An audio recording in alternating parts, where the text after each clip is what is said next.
Deputy Speaker, there is much to welcome in this far-reaching bill.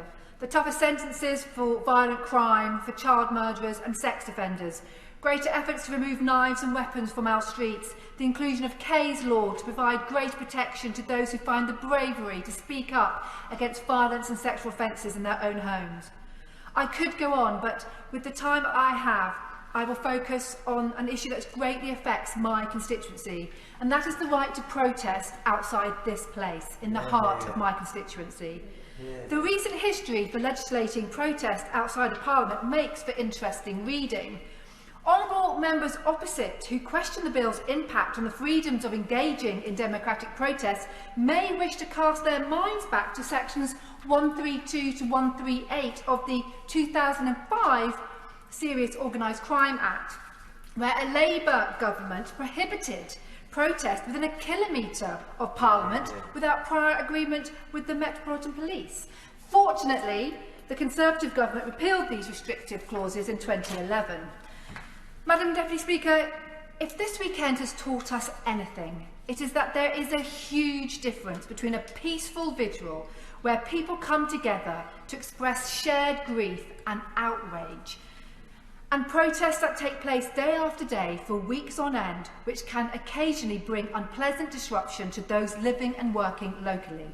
Central London has seen changes in the way that protests are organised and their longevity.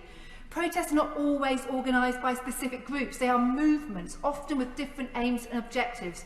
They come to protest peacefully, some, others may have the aim of causing disruption and even destruction. I believe passionately in the right to protest. It is one of the values we hold so dear in this country. The clauses in the bill do not restrict the right to lawful protest. What they do is bring static protest into line with the same provisions that already exist. I accept that some of the language in the bill could benefit from tightening up, and I'm sure that that will be done as the bill progresses. Much has been highlighted about the democratic and human right to protest, and I agree. But let's not forget the human rights of my constituents who live with over 500 protests or marches a year. I see a huge spike in my mailbag when Westminster plays host to a major protest.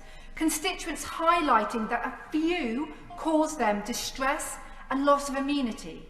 They do not question the right to protest, but do not accept becoming prisoners in their own home and the distress that often they feel from a small minority of protesters.